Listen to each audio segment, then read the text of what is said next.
skeletons speak with such a screech. You'll shake and shudder in surprise when you hear these zombies shriek. Spooky, scary skeletons and shivers down your spine.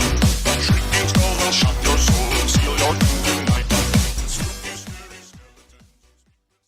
Hi guys, welcome to my channel if you are new, welcome back if you've been here before. Today we are talking about My Vampires in the Dark World series. They are the typical vampires that we have come to know throughout horror and the various genres that have vampires in them now.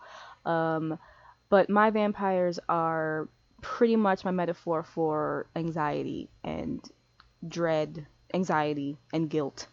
They all of my characters, not even just the vampires, feel anxiety in some form, or they're dealing with some sort of grief or depression, because that's what I deal with in my daily life.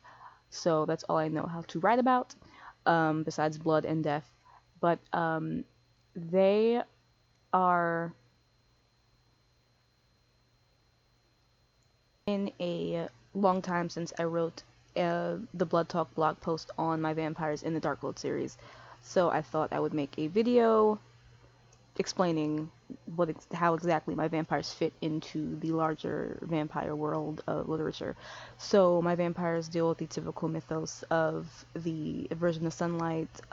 Stakes to the heart will probably not kill them though.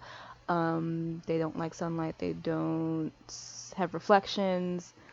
I haven't ever explored garlic because they are not the antagonists in the series, they are the protagonists, so no one's trying to kill them necessarily, and they cannot be invited in to people's homes, but we don't ever really see that except in like minuscule flashbacks throughout later of the series.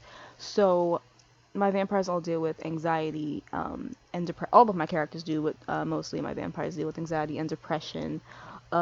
Namely through one character who is a former vampire. Her name is Eleanor Black. She is now the hybrid creature, which I will get into in another video. She causes this sense of dread and foreboding wherever she goes that my vampires feel throughout the series, and it is troubling, which leads them to not think clearly about actions or deny desires or just do things that are generally not advisable to do. My stories are not plot driven, they're character driven, so my characters very much lead the story. They're never perfect, because I'm not perfect and I don't believe in writing perfect characters. My vampires deal with being othered. They are not supposed to exist. Their existence, much like the LYCANs in my series, are not. They're fraught with tension, and they cause this darkness throughout the world. Hence the title, The Dark World, because they exist, and they struggle with. They don't struggle with what they have to do, killing people and not killing, but taking humans' blood to survive. They don't struggle with that, but Dracula, the head, like he's the king of all dark creatures as of the first book. Yes, there is Dracula in my series. No, he is not the lovelorn Dracula of Bram Stoker's Dracula. He is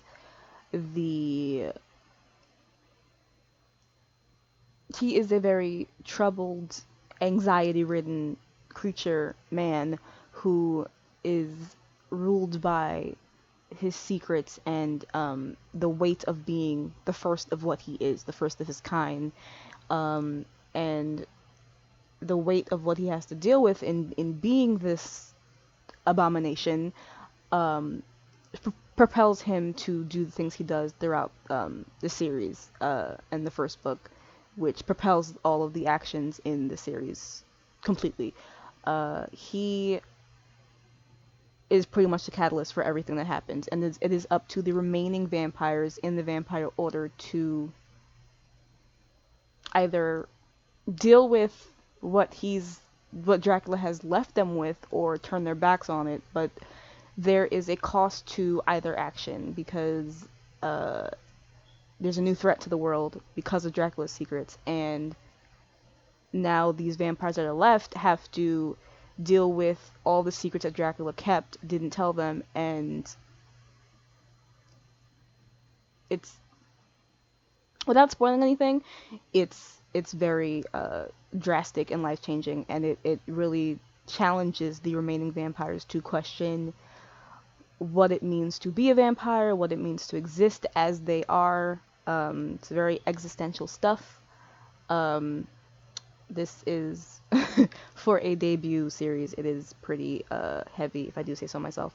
But growing up dealing with anxiety and depression, and I was always thinking about thoughts and thinking about my pain or whatever I was going through and feeling the weight of this pain all the time, crying myself to sleep. It was constant when I was younger.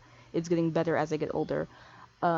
So I guess I channeled all of that into this series, and it really comes through in my vampires. And my hope is that those other people may read my series, and if they're going through something, they can see these characters are flawed. They are dealing with their grief, they're dealing with anxiety, they're dealing with depression, they're dealing with things, and they're not making the best choices while they're dealing with these things, as we don't make the best choices when we are mentally ill. There's just it just doesn't happen because we don't know how to make those right choices. And it was very important to me to not write a character that always made every choice was correct, even though the path was laid out for him. He followed that path. My vampires don't follow that path. They make their own paths, and either it helps them become better or it drives them to ruin. And it was very important to me to show that even though there are a bunch of characters in the series, they all are very individual, and I gave attention to each and every one of them in regards to their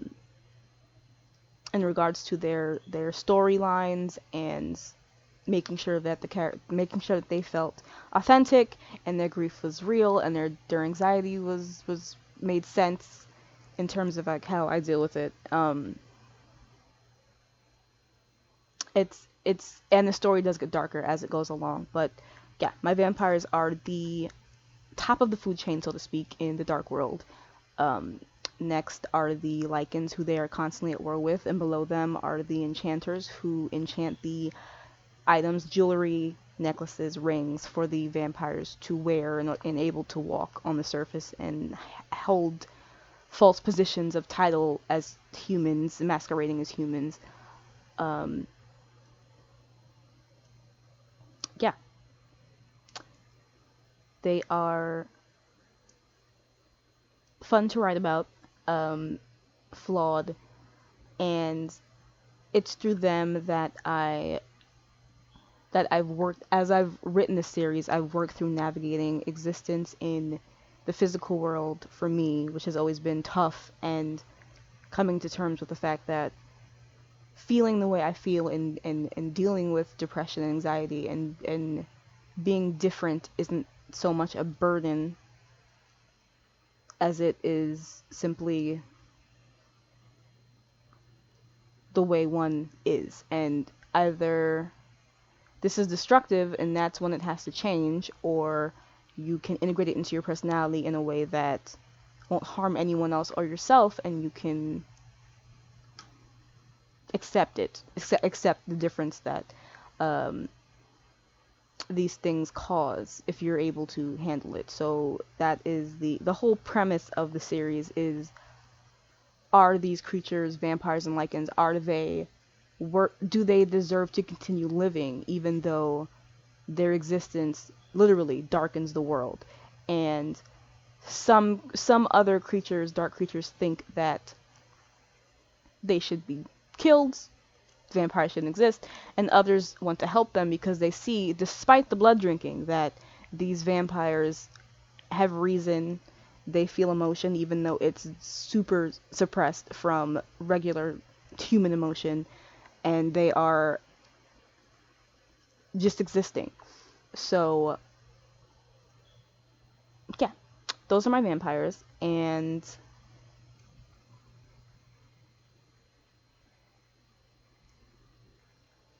you can read more about them in the series itself or through my Patreon, where I wrote more on the original blog post, which I will link both.